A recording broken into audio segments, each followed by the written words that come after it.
Prabowo datang kepada Anda, dia merasa tersinggung atas pencopotan itu. Dia merasa Anda sudah menghina keluarga Sumitro dan juga keluarga Soeharto. Benar. Saya memberikan petunjuk kepada Pangap untuk segera sebelum matahari terbenam Pangkostrat diganti. Saya tidak berasumsi adanya kudeta. Tapi Saya berasumsi bahwa adanya gerakan yang tidak sesuai dengan struktural. Anda ini presiden apa? Naif. Saya jawabnya, masa bodoh. Yang penting saya presidennya, saya menentukan. dan kali ini di tempat yang sama kita sambut Prabowo Subianto. Siap, siap. Thanks a lot. Silakan. Ya, Prabowo sudah ada di sini dan kalau kita lihat tadi ada cuplikan wawancara dengan Pak Habibie. Tapi kami semua di sini yakin bahwa penjelasan Anda di berbagai media sudah cukup banyak, sudah cukup jelas. Jadi di situ Anda hendak mengatakan bahwa isu kudeta itu tidak benar. Kemudian Anda atau di dalam buku itu bahwa Anda marah-marah mengatakan presiden naif, juga Anda katakan tidak benar seperti itu. Ada hal lain yang ingin Anda klarifikasikan, Pak Prabowo? Ya, saya sebetulnya menyesal ya. Adanya buku itu ya? Atau Ada urian seperti itu. Iya. Dan saya sudah coba mohon waktu ke beliau. Saya coba melalui mediator. Tapi beliau tidak mau terima saya. Saya juga ya Iya, menarik. kecewa juga. Kecewa. Anda terhina nggak ditolak seperti itu? Karena penolakan itu secara terbuka. Pak Habibie mengatakan tidak mau bertemu dengan Prabowo. Ya, saya menyesal dalam arti saya ingin menyelesaikan masalah dengan budaya kita, kekeluargaan. Ya, dan saya kira pantas kalau ada dua pihak yang ada suatu kesalahpahaman atau ada perbedaan pendapat, kan wajar kalau ketemu untuk menyelesaikan masalah itu. Tapi toh Pak Habibie tidak mau. Tapi apa Anda akan terus berusaha atau cukup sudah? Enough is enough. Saya tetap akan berusaha untuk ketemu beliau ya, dan mudah-mudahan beliau akan menerima saya. Sebenarnya apa yang ingin Anda sampaikan kepada Pak Habibie kalau ketemu? Minta agar direvisi? Atau ada hal lain yang Anda ingin katakan? Ya, saya akan katakan, Pak Habibie, saya tidak berbicara seperti itu kan, Pak. Ya, kalau dalam disiplin ilmu kita memuat sesuatu dengan tanda kutip, berarti kan harus benar seperti itu. Ya. Harus ada bukti. Karena statement itu seakan-akan langsung kalimat Anda ya. Itu yang membuat Anda keberatan. Ya. Harus ada rekaman. Walaupun Pak Habibie mengatakan bahwa ingat, buku ini bukan memoir, artinya bukan berdasarkan memori, berdasarkan ingatan, tapi ini buku berdasarkan catatan, dan dia mengatakan ada saksi-saksi.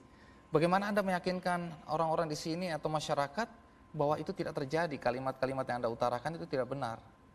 Iya. Ada saksi lain yang Anda bisa... Dalam hukum kan the burden of proof adalah di pihak yang menuduh. Saya menolak bahwa saya katakan seperti itu. Tidak Silakan terjadi. Buktikan begitu. Buktikan. Ya? Baik, menarik sekali. Iya kan? Kita saksikan dulu tayangan berikut ini. Semua berawal dari buku karya Baharudin Yusuf Habibie. Fakta-fakta sejarah yang sebelumnya tidak terungkap mulai tersibak sesuai versi Presiden RI ketiga tersebut. Salah satu fakta yang diungkap adalah perseteruannya dengan Panglima Kostrat Letjen Prabowo Subianto kurang dari 24 jam setelah Habibie dilantik sebagai presiden menggantikan Pak Harto yang tidak lain adalah mertua Prabowo. Perseteruan ini menjadi hal yang ironis karena hubungan antara keduanya semula berjalan begitu manis dan harmonis. memang dia pernah mengatakan dia kagum sama Pak Habibie karena ada anak bangsa yang diakui kemampuannya di bidang perpesawatan ya. Artinya hubungan kedua insan itu sangat baik ya. Yang satu adalah tangan kanan Pak Harto yang sangat istimewa. Pak Habibie mengatakan Pak Harto adalah profesor politiknya, guru besar politiknya, dan dianggap bapaknya sendiri gitu. Sering begitu Pak Habibie bilang sama saya. Ayah kandung dari Prabowo. adalah idola saya. Sejak saya di SMA. Pak Sumitro. Dan saya tahu bahwa keluarga itu sangat intelektual. Dan kedua, Prabowo itu dekat dengan saya idolanya Prabowo. Hubungan yang dekat membuat keduanya nyaris tidak berjarak dalam mengungkapkan pendapat. Prabowo dalam sebuah wawancara dengan majalah Asia Week edisi Maret 2000 mengungkap pernyataan Habibie yang nyaris seperti janji di telinganya. Beberapa kali dia bilang, kalau saya menjadi presiden, kamu akan jadi panglima. Kamu akan jadi jenderal bintang 4. Pada tanggal 16 Mei sekitar pukul 15.30, saat Pak Harto sedang di Kairo, Mesir, Prabowo menemui Wakil Presiden Habibie membicarakan kemungkinan pergantian kekuasaan. Jika Pak Harto mundur, Habibie menjadi orang yang paling berpeluang menggantikan posisi orang nomor 1. Dan ketika pembicaraan beralih mengenai jabatan Panglima, Dia mengatakan kalau nama Anda muncul, saya akan setujui. Ada perbedaan besar di sini. Ya, menarik sekali bahwa pernah satu saat di Asia Week, Anda mengatakan Pak Habibie berjanji jika dia jadi presiden, maka Anda akan diangkat menjadi Panglima TNI dengan 4 bintang di pundak. Apa betul begitu? Sering beliau bicara seperti itu. Sering. Ya, tapi saya anggap itu masalah apa ya? Masalah biasa itu ya. Dalam hubungan antara katakanlah dua individu, yang satu lebih senior, yang satu saling menghormati, saling mengagumi, saya kira itu kan masalah yang Dalam konteks tidak- apa waktu itu Pak Habibie mengatakan atau sering mengatakan bahwa oke, nanti Anda akan jadi Panglima TNI, Anda akan bintang 4. Kira-kira dalam konteks apa kok dia mengucapkan itu? ya sering aja dalam pembicaraan-pembicaraan. Karena kegagumannya pada Anda mungkin Saya ya. tidak tahu. Saya tidak tahu. Saya ya mungkin saya yang naif ya. Gitu. Ya mungkin Tapi ini kan sudah sekian tahun yang lalu. sekian tahun lalu. Tapi toh akhirnya ketika menyusun kabinet, anggota kabinet, ternyata yang ditunjuk menjadi Panglima TNI adalah Pak Wiranto. Ya. Anda kecewa ketika fakta itu muncul? Anda marah nggak? Oh. Tapi sebelum Anda jawab, kita break dulu Iya, iya. untuk kita ikuti pesan-pesan berikut ini.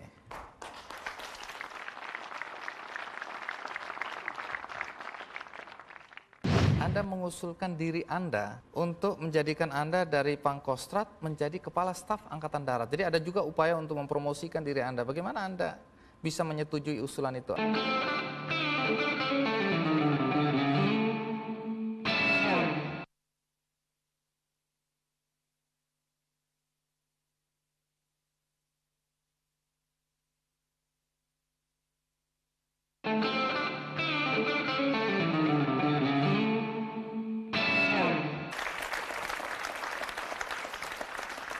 Ya, jadi kalau akhirnya Pak Wiranto yang ditunjuk menjadi Panglima, Anda kecewa, marah?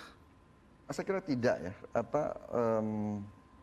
Dalam budaya militer ya kita sangat menghormati keputusan atasan. Dan memang itu hak prerogatif seorang presiden memilih. Itu kan sistem kita, undang-undang dasar kita. Jadi saya kira tidak ada itu rasa marah, rasa kecewa itu.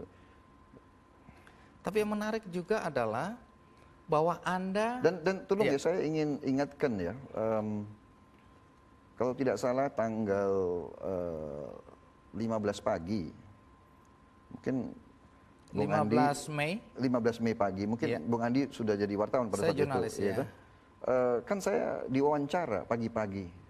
RCTI. RCTI Iya. semua kan. Saya di RCTI ya waktu kan? itu. Di situ saya bikin statement kan. Ya. Anda Bahwa mendukung. ABRI, waktu itu ABRI tidak pecah. tidak pecah, solid di bawah kepemimpinan Jenderal TNI Wiranto.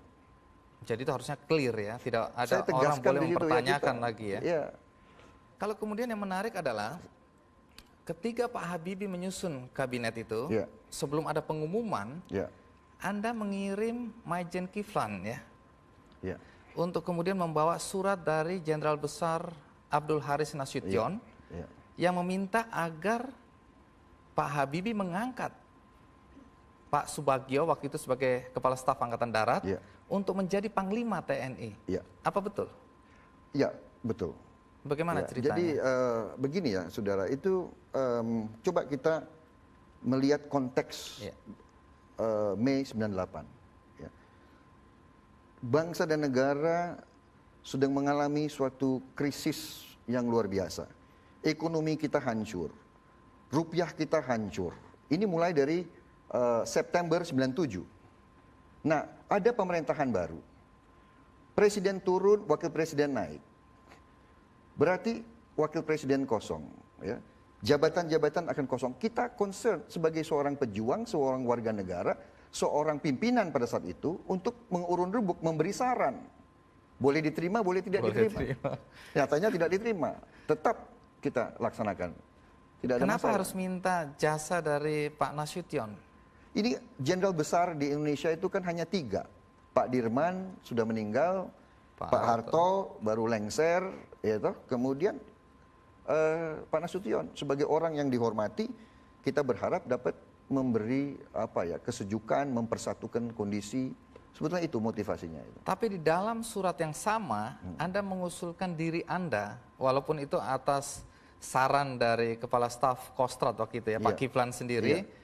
untuk menjadikan Anda dari Pangkostrat menjadi Kepala Staf Angkatan Darat. Jadi ada juga upaya untuk mempromosikan diri Anda. Bagaimana Anda bisa menyetujui usulan itu? Apa dasar pemikirannya? Ya, sekali lagi ya, saya sudah jawab berkali-kali. Jadi sekali lagi sudah menjadi semacam tradisi bahwa setelah Kasat, yang paling senior itu sebetulnya Pangkostrat. Karena memimpin pasukan tempur yang paling banyak. Besar. Ya, itu sudah waktu ini konvensi ya, sudah semacam konvensi. Waktu Ahmad Yani gugur ya tahun 65, kan demikian juga Pangkostrat yang Menggantikannya. yang menggantikan ya. Ini adalah konvensi. Kemudian tadi kembali ke tadi, kita concern bagaimana bisa menjaga transisi ini ya. Di saat yang sangat sulit, dan sekarang baru keluar buku-buku bagaimana kekuatan-kekuatan dunia ikut bermain di transisi tersebut, ya.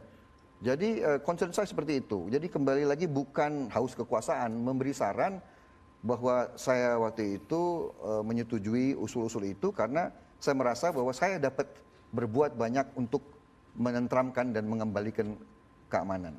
Nah, kalau di dalam bukunya Pak Habibie mengatakan bahwa dia yang meminta Pak Wiranto mencopot Anda sebagai Pangkostrat, tapi ketika kita dulu membaca buku biografi dari Sumitro Joyo Hadikusumo, ayah Anda, di situ disebutkan oleh buku itu bahwa yang meminta Anda dicopot sebagai Pangkostrat adalah Pak Harto. Mana yang benar ini? Jadi waktu saya jumpa Pak Habibie, Iya. saya tanya Pak Habibie, ya toh, Pak Habibie apa tahu rencana pergantian saya? Tahu. Apa ini keputusan Bapak? Benar keputusan saya. Saya tanya, kenapa saya harus diganti? Oh ini, beliau jawab waktu itu, ini permintaan mertua Anda, permintaan Pak Harto. Anda shock. Saya shock. Waktu itu Anda shock. Saya shock. Ya. Apa yang ada di hati dan isi pikiran Anda waktu itu ketika mendengar bahwa ternyata yang minta adalah mertua Anda sendiri? Tapi sebelum Anda jawab, kita break dan kita simak pesan-pesan berikut ini.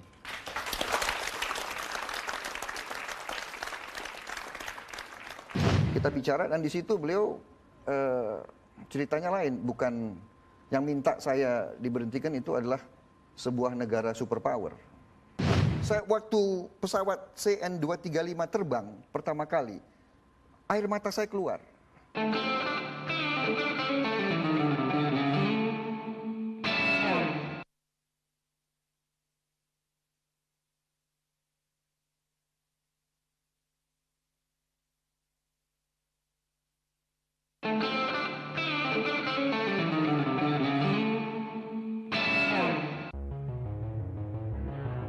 Jalan Cendana, nomor 8-10, di daerah Menteng, Jakarta Pusat. Kediaman mantan Presiden Soeharto ini akan selalu menjadi bangunan yang syarat kenangan bagi mereka yang pernah dekat dengan keluarga di dalamnya. Salah satunya adalah bagi Prabowo Subianto. Menikahi Siti Hediati Haryadi, putri kedua Pak Harto, otomatis memberi Prabowo status menantu presiden. Kelak, status ini berperan sebagai kunci pembuka jalan lebar menuju karir militer yang cemerlang. Pengabdian 24 tahun di dinas militer menunjukkan Prabowo Subianto sebagai sosok yang begitu menonjol dalam sejarah militer Indonesia. Saat Prabowo mendapat promosi Mayor Jenderal, banyak kawan sekelasnya masih mandek di posisi kolonel. Meraih pangkat Brigadir Jenderal pada usia 43 tahun, Prabowo tercatat sebagai Jenderal Bintang 3 pada usia relatif muda, 46 tahun. Tetapi, pada akhirnya, di Cendana pula kecemerlangan itu meredup, seperti juga nasib kepemimpinan sang pemilik kediaman. Berawal dari hilangnya sejumlah aktivis di pertengahan tahun 1998, Prabowo menyatakan siap bertanggung jawab jika ia terbukti terlibat. 24 Agustus 1998 menjadi hari kelabu bagi Prabowo saat Menhankam Pangap Jenderal Wiranto mengumumkan pemberhentian Letjen Prabowo Subianto dari dinas kemiliteran. Menanggapi berakhirnya 24 tahun dinas militer putranya melalui buku Jejak Perlawanan Begawan Pejuang, almarhum Sumitro Joyo Hadikusumo mengungkap curahan hati Prabowo yang disampaikan melalui telepon. Saya dihianati, kata Prabowo. Oleh siapa? Papi nggak percaya kalau saya bilang saya dihianati oleh mertua. Dia bilang pada Wiranto, singkirkan saja Prabowo dari pasukan. Ya, Anda shock ya, kaget. Karena yang ternyata yang meminta untuk Anda dicopot sebagai Pangkostrat ternyata adalah mertua sendiri, dalam hal ini Pak Harto. Bagaimana situasinya pada saat itu? Mungkin tadi ya, kalau kita lihat kondisi itu kan saya shock ya, saya kecewa. Kalau sekarang setelah sekian tahun kan saya lebih Tenang. lebih menerima dan sebagainya. Dan dalam kondisi sekarang itu kan waktu itu kan pengakuannya Pak Habibie kepada saya. Iya. Nah kebetulan waktu tahun 2004, waktu awal 2004 saya mau maju konvensi Golkar, saya sowan ke Pak Habibie di Jerman, ya, di Kakerbeek, di Iya. satu jam di luar Hamburg. Kita bicara dan di situ beliau ceritanya lain, bukan yang minta saya diberhentikan itu adalah sebuah negara superpower. Oh, jadi di sini inkonsistensi dari Pak Habibie. Jadi waktu itu disebutkan bahwa yang meminta adalah Pak Harto. Ya. Tapi kalau dalam buku Pak Mitro kan Pak Harto meminta kepada Pak Wiranto, bukan kepada Pak Habibie dalam cerita itu. Kira-kira bagaimana yang Anda tangkap? Persisnya saya kok mungkin itu, mungkin Bung Andi bacanya ya, persis waktu timingnya mungkin ya di buku itu. Iya. Jadi yang jelas. Tapi yang menyampaikan Pak Iya, Habibie ya. iya. Jadi dalam hal itu waktu pertemuan tanggal hari Jumat 22 Mei itu, Iya. beliau bicaranya seperti itu. Bahwa Pak Ya, Harto Pak yang minta ya. minta. Tapi waktu di Hamburg beliau mengatakan Negara superpower yang superpower minta. ya. Begitu. Tanpa menyebutkan negara superpower itu siapa. Tidak. Dalam buku Pak Sumitro itu juga disebutkan bahwa Pak Harto punya prasangka buruk terhadap Anda dan Pak Habibie. Karena dua-dua dianggap berkolusi untuk mendongkel Pak Harto. Ibaratnya putra mahkota, karena Anda diibaratkan putra mahkota waktu itu, yang dalam cerita-cerita kerajaan akan mendongkel sang raja. Kira-kira begitu, apa betul sebenarnya kesimpulan semacam itu? Saya sendiri kan tidak bisa menduga apa di pikirannya tokoh-tokoh tua itu ya. Jadi saya waktu itu bekerja, mengabdi, berbuat yang terbaik untuk negara gitu, dan didorong oleh rasa itu tadi, rasa patriotisme. Jadi saya tidak begitu tahu ya kalau ada dugaan kolusi. Saya tidak merasa berkolusi. Yang memilih Pak Habibie kan Pak Harto sendiri sebagai wakil presiden. Beliau yang besarkan 25 tahun. Jadi Pak Habibie adalah orangnya Pak Harto, itu pengertian saya. Jadi kalau saya baik sama Pak Habibie kan tentunya saya tidak baik sama Pak Harto. Ini dua orang yang saya hormati. Ya. Di dalam buku itu juga disebutkan bahwa ada kemungkinan Pak Harto marah pada Anda gara-gara Anda terlalu dekat atau bergaul atau berhubungan dengan tokoh-tokoh reformasi yang notabene adalah mereka yang ingin mendongkel Pak Harto. Bagaimana Anda menempatkan diri dalam konteks cerita ini? Saya waktu itu berusaha untuk menjalin dialog dengan semua unsur, ya. Dan saya berusaha untuk supaya kalaupun ada dorongan reformasi itu berjalan dengan konstitusional, dengan damai, ya, dan dengan sesedikit mungkin menimbulkan goncangan-goncangan kepada bangsa. Jadi itu motivasi saya, dan saya melihat bahwa diskursus ataupun dialog kan baik. Bisa ditangkap salah sama Pak Harto bahwa ini kok ada orang mau mendongkel saya, kok menantu saya malah berada di sana. Pikiran saya kan bagaimanapun Pak Harto sudah punya jasa yang besar kepada negara. 30 tahun. Apa ya? Saya menginginkan suatu soft landing untuk beliau sebetulnya. Iya. Anda sebagai intelektual kelihatannya tertib dalam hal ini ya. Dan satu pertanyaan penting adalah, menurut Anda, Pak Harto atau keluarga Cendana merasa dikhianati oleh Anda itu karena faktor kedekatan tadi dengan tokoh-tokoh reformasi, atau karena faktor ada prasangka buruk tadi bahwa Anda hendak mendongkel sang raja, bahwa Anda adalah seorang putra mahkota? Tapi sebelum Anda jawab, kita break dulu untuk dengarkan pesan-pesan berikut ini. Anda mengirim surat kepada Pak Harto, dan kemudian Pak Harto setelah keluarga Cendana merasa bahwa surat itu tidak pantas. Jadi saya pengalaman dengan orang-orang yang sudah sepuh gitu. Ini bukan berarti nyindir Pak Habibie ya.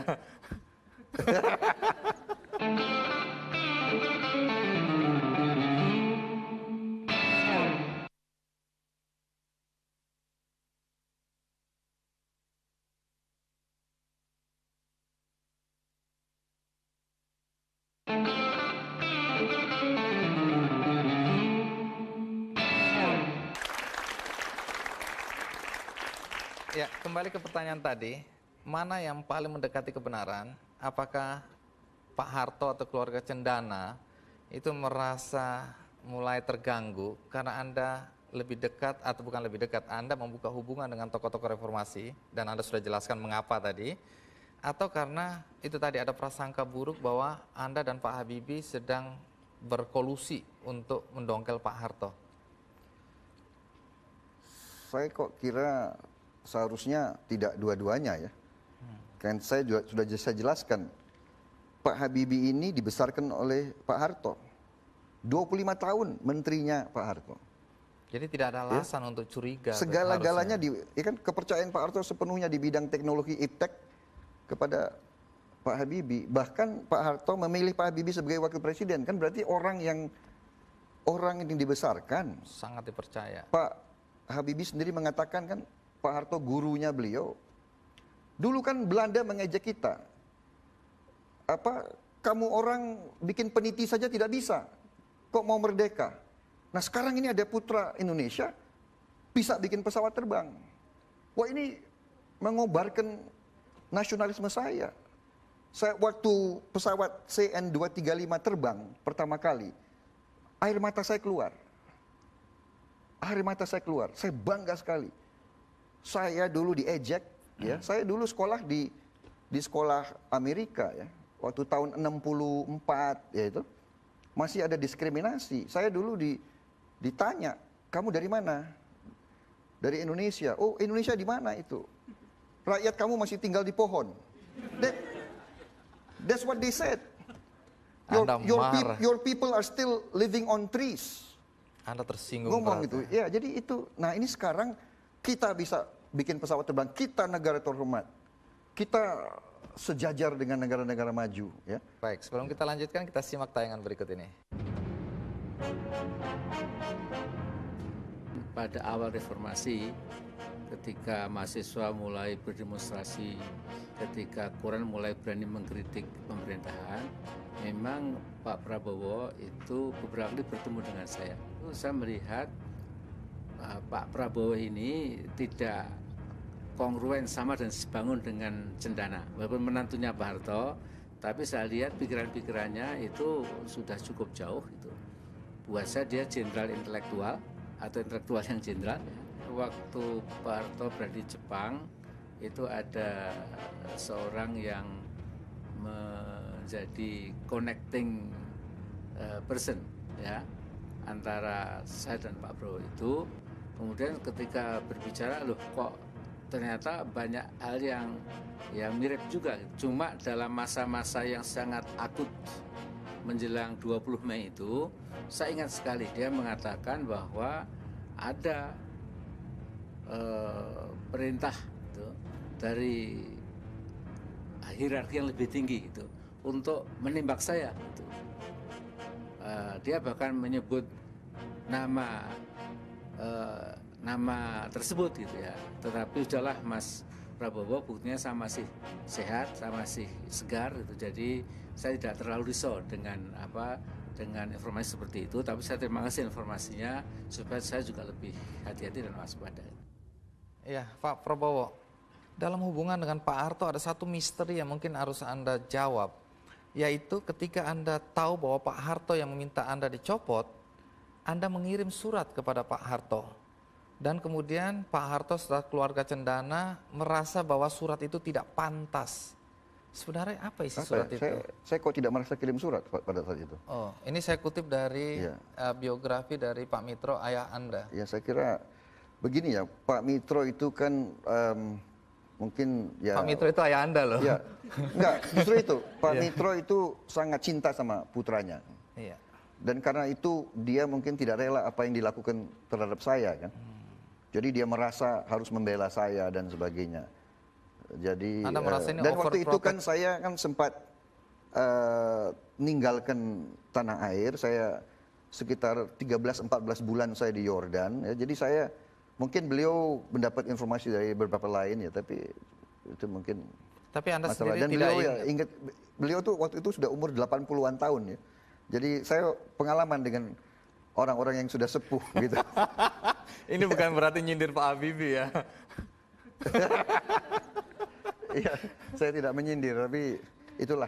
Baik, artinya dari Faktanya Anda begitu. sendiri Anda tidak pernah merasa mengirim surat. Kenapa saya mengirim surat? Orang saya, ya kan? Perasaan Saya ingin datang. membela diri atas tudingan bahwa Anda merencanakan sebuah katakanlah kudeta, itu omong kosong lah itu ya. Baik, yang menarik Iya. memang waktu Anda bilang toh Anda kemudian meninggalkan Indonesia pergi. Iya. Tapi ada satu hal yang menarik ketika Anda pamit pada Pak Wiranto, siap Jenderal saya mau berangkat, mau pergi. Terus Pak Wiranto bilang, ya berangkat daripada nanti ada mahkamah militer. Begitu dalam kasus Enggak, Trisakti. Tidak pernah beliau bicara Tidak pernah ada. seperti itu. Baik, sebelum kita lanjutkan, kita akan dengarkan pesan-pesan berikut ini.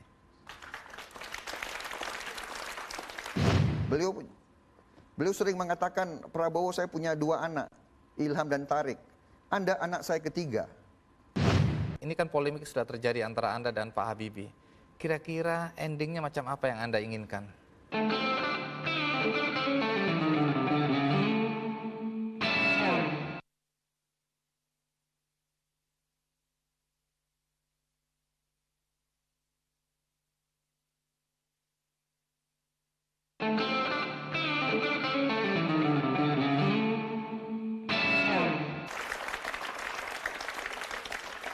Baik, dalam bukunya berjudul Bersaksi di Tengah Badai, Pak Wiranto pernah menuliskan bahwa dia pernah menegur keras Anda di Cendana karena Anda mengadu ke Pak Harto soal ya adanya upaya-upaya dari Pak Wiranto untuk membangkang. Tapi saya tidak akan masuk ke wilayah itu lagi. Saya ingin tahu bagaimana hubungan Anda dengan Pak Wiranto akhir-akhir ini. Akhir-akhir ini baik, begitu ya. Jadi setelah sekian tahun ya, usia saya sudah 55 tahun, kemudian saya berusaha selalu berpikir jernih dan selalu mencari yang terbaik untuk bangsa dan negara dan rakyat. Dan saya merasa kalaupun ada masalah ketidakcocokan, yang tadi saya katakan ya, chemistry yang tidak cocok atau apa ya, itu saya kira wajar, lazim dalam setiap organisasi. Ya, dalam setiap kelompok manusia itu pasti ada yang cocok dan tidak cocok. Jadi tidak ada dendam. Saya kira dendam itu tidak ada gunanya. Gitu. Kalau saya ya, merasa, mungkin karena sudah umur 55 tahun sekarang. Kata ya, saya berusaha. Saya merasa ya apa sih dalam arti pangkat dan jabatan ya, menghabiskan energi terlalu banyak membicarakan tentang dia Masa begini, lalu. dia ya. Ini sekarang rakyat kita ini susah. Bangsa kita dalam keadaan susah. Ini yang ngomong ketua HKTI. Iya. Iya benar. Iya kan, rakyat kita susah. Iya. Cari pekerjaan susah. Guru-guru tanya gajinya mereka bagaimana. Ya. Wajahnya aja udah kelihatan susah. Ini kita, saya anggap serius ya. Saya anggap serius, bukan. Jadi kalau saya pelajari negara-negara yang ekonominya maju itu membutuhkan waktu yang lama, waktu aman dan sejuk yang lama Untuk membangun. supaya ekonomi jalan. Tidak mungkin orang dagang, orang jualan kalau dia dirampok.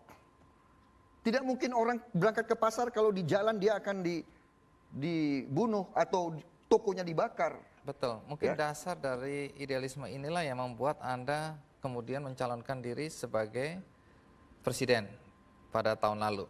Nah, yang menarik adalah dalam acara makan siang bersama sejumlah pimpinan redaksi di rumahnya beberapa waktu yang lalu, Pak Habibie mengatakan Pak Prabowo itu pernah datang ke Jerman menemui saya untuk meminta maaf atas peristiwa Mei 1998. Apa betul begitu? Sekali lagi dengan segala hormat, saya tidak datang untuk minta maaf dan saya tidak pernah minta maaf karena saya tidak merasa bersalah. Jadi Anda mengunjungi dalam konteks apa? Dalam konteks sowan kepada seorang yang dituakan. Nah, di dalam pembicaraan Jadi itu lagi ya, kadang-kadang. Iya. Di dalam pembicaraan itu, Pak Habibie mengatakan Anda meminta restu untuk mencalonkan diri sebagai presiden. Dan dia melarang. Oh, Apa betul? tidak. Saya mengatakan bahwa saya dicalonkan dan akan maju dalam konvensi Golkar. Baru dalam tahap ikut dalam konvensi Golkar. Konvensi, ya. Iya. Itu mungkin anunya kronologisnya. Iya. Pak Habibie melarang karena dia menganggap belum waktunya. Pencitraan Anda belum cukup bagus, dukungan belum cukup kuat, karena itu dia bilang belum waktunya. Apa betul? Tidak eksplisit seperti itu, tapi memang saya tangkap bahwa beliau tidak mendukung saya maju. Baik. Benar itu. Ada pertanyaan? Assalamualaikum warahmatullahi wabarakatuh. Saya Rima dari Universitas Al-Azhar Indonesia. Pertanyaannya adalah, apakah Bapak merasa dendam karena nama baik Bapak telah dicemari oleh Bapak Habibie? Terlebih lagi tadi Bapak mengatakan bahwa beliau adalah idola Bapak. Terima kasih. Silakan dijawab. Terima kasih. langsung. Tidak, saya tidak mau dendam. Ya. Dendam itu tidak ada gunanya menurut saya. Dan saya kira semua agama mengajarkan untuk saling memaafkan ya. Masalah ini adalah untuk meluruskan sejarah. Karena dicetak dan disebut bahwa saya mengatakan A, B, C, D. Yang saya merasa tidak. Saya seperti tadi juga. Saya di Hamburg tidak merasa minta maaf. Benar-benar ini bulan suci Ramadan, demi Allah saya tidak pernah minta maaf. Karena saya tidak merasa bersalah. Saya datang sowan. Ya, jadi adik kita saya tidak ada dendam sama sekali. Saya tidak pernah merasa presiden macam apa Anda. Orang-orang yang saya hormati kok. Ya. Beliau sering mengatakan, Prabowo saya punya 2 anak, Ilham dan Tarik. Anda anak saya ketiga. Demikian dekatnya saya sama beliau. Tapi waktu itu kan Anda masih muda, 47 tahun dengan power yang luar biasa, kan bisa khilaf. Masih muda. Tidaklah, masa kepada orang yang kita hormati kita akan bentak seperti itu, Bung Andi. Itu namanya kurang ajar ya. Baik, pertanyaan berikutnya siapa tadi? Ya, silakan. Selamat malam, saya Daniel Amsyah dari PT Ascop. Saya mau bertanya Pak, dengan terbitnya buku Detik-Detik yang Menentukan ini, setelah itu apakah Pak Prabowo masih mempunyai ambisi untuk menjadi presiden?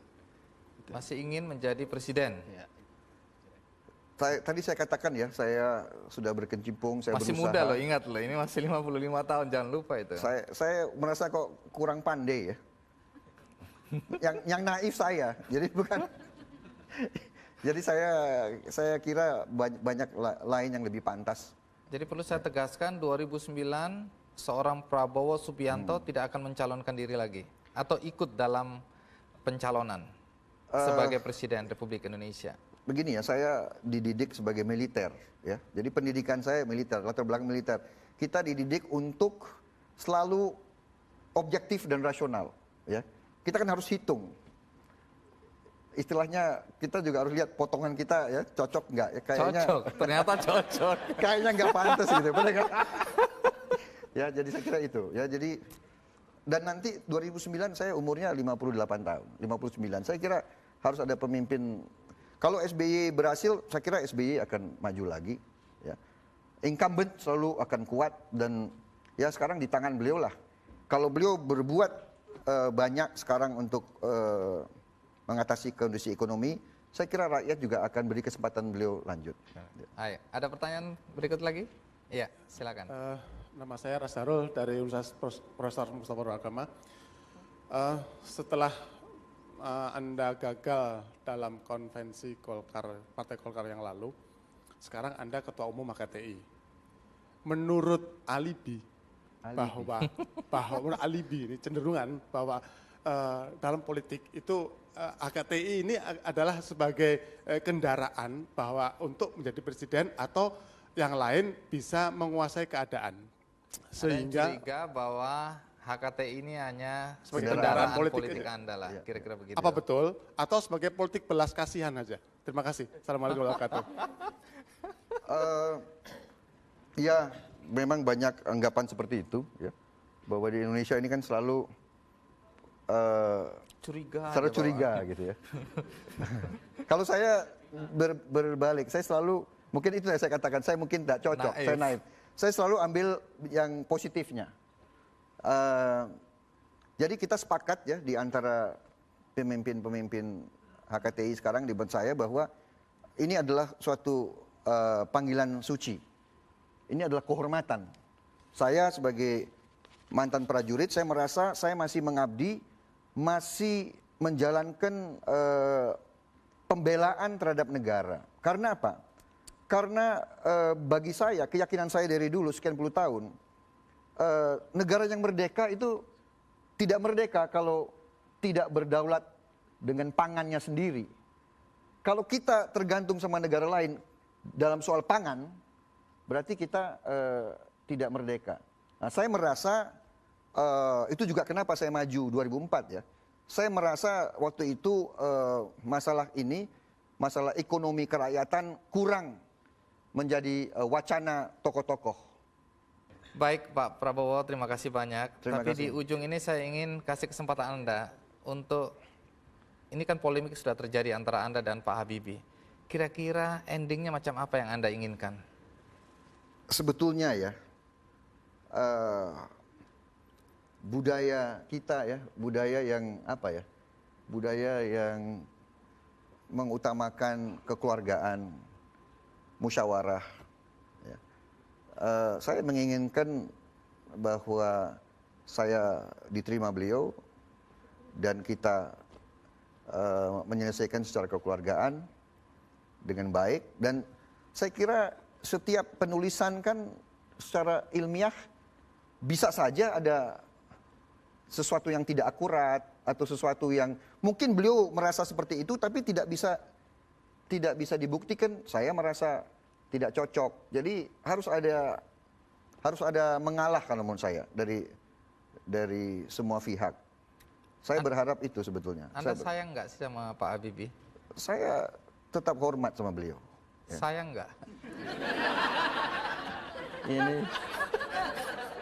kadang-kadang bingung saya.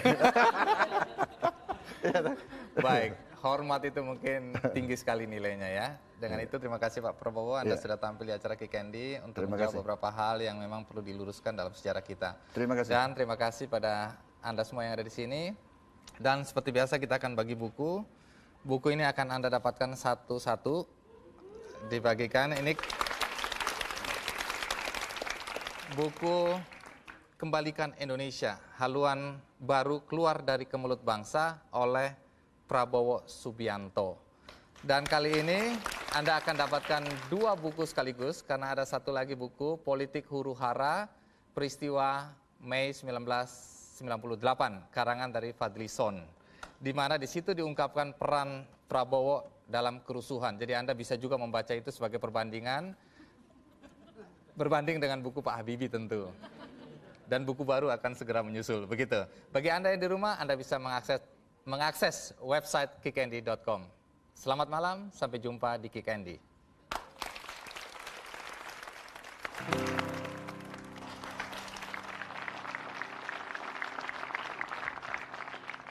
Kenang-kenangan buat Anda. Coba kita lihat, pegang buku.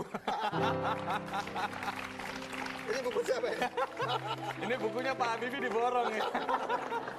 Ah, ini ditinggalkan ini, bintang 3. Sekali lagi Pak Prabowo, terima kasih banyak. Terima kasih. Sampai jumpa. Terima kasih. Tepuk tangan untuk Pak Prabowo. Ya, biar Pak. Nah, biar nanti.